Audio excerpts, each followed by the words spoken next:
In the next couple of days, I have a pretty crazy hobby trip lined up. I have a whole to-do list of things I need to get done.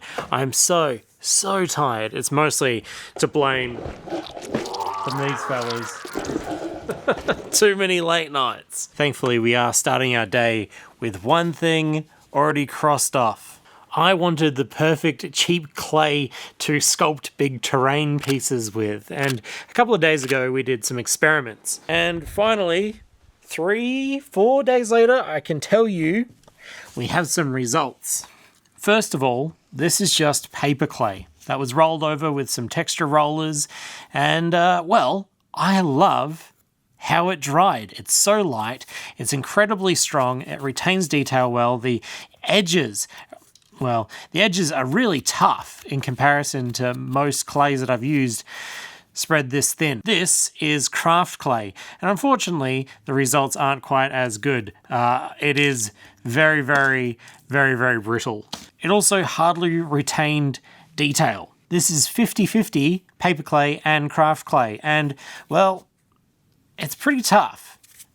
It took a lot longer to dry, but it retains detail very well. It's only a little bit heavier and made our more expensive clay go a lot further. This is paper clay plus glue. This is just like a big tough chunk. The difference between paper clay and with PVA glue is pretty minor. Except with the glue, it took longer to dry. Then I tested big chunks of craft clay with PVA glue. And well, it's still pretty brittle. Another test was that I wasn't sure if this paper clay would adhere to this foam in its natural state, and well, it doesn't. It requires a bit of PVA glue, and then you can bung it on there.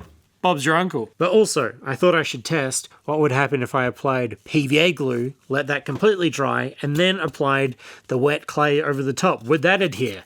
And yeah, absolutely it does, which is great. That's really good for like time management stuff. So we've got some results. I'm going to take a couple of photos, add them to the book, and then we can tackle the billion other things that are on our to-do list. So next on the to-do list is to pull more teeth. I did some more casts of this teeth mold for the Realm of Chaos table, using a different resin this time. The eyeballs, they come out really nice. The teeth, though, they kind of just catch bubbles no matter what. Anyway, I found some other resin that I hadn't used before. That was also a gift from a friend that they had bought for a totally different project. It's not casting resin, so I didn't really expect it to do the job. But it is doing a better job. I'm definitely getting some better casts, but also a lot of rounded over bubbly ones. However, what's kind of cool is when I did the first pull of this new resin I'm trying, I noticed something when I turned off the lights. Look at that glow-in-the-dark effect, huh? I've seen it brighter before though, and I think that is the resin. There might be some like UV protective ingredients in it to stop it yellowing.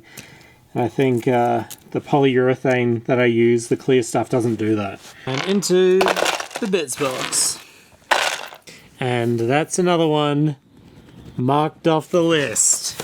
Also, I want to say a huge thank you for all the lovely things that have appeared in my PO box lately. I got a random thumb, which had no note, which is terrifying and awesome. An agreeably bit and a really beautiful shell. Whoever sent these to me, there was no note, so if that was you, please reach out again. I've also been collecting all the stray bits in all the boxes that I've got and compiled its own little bits box. And yesterday, the incredible James, aka Nimble Jim, in the comments, sent a whole bunch of cool models, but these two in particular come from one of the old D&D board games, and there's something about them that has just, I don't know, unlocked something in my brain. Maybe my next style of miniature design.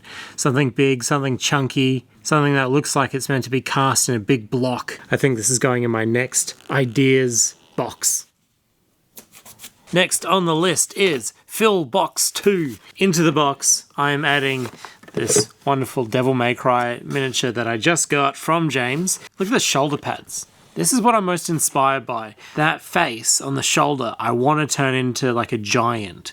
And that's a complete page for our notebook of ideas that we can take anywhere. Next is clip sprues, which I actually did last night with friends. While on a call, I just chipped away at all the sprues that I had and made a new little bits box pile.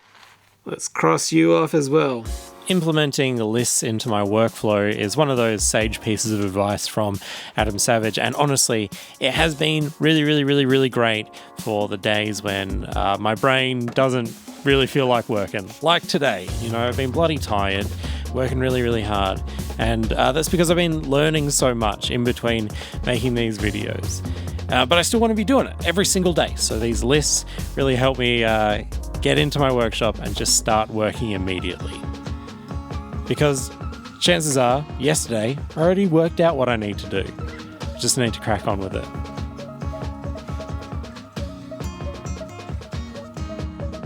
Matt, totally not panicking, sent this to me. This is from Mold, who, well, I referenced when I made these. I said they kind of look like something that Mold would make. And this is the incredible artist that I was referring to. Do you get it? I can't describe, but it is incredibly inspiring to me. Seeing different things, seeing weird things, seeing things that challenge me and my aesthetics. My friend Al, who I did the Big Titan with, when we kind of like started talking to each other and talking about what we love to make, I remember he said, I just love seeing something that's different. You know, you do this hobby for a long time and you just want to see something that you've never seen before. And that hardly happens. And I think about that all the time. And anytime I see something that I just go, wow, I could have never pictured that. It feels like the most special thing in the world. Anyway, that's mold. This feeling of wanting to wake up and see something different is addicting. And there's so many marvelous people that like have inspired me every single day.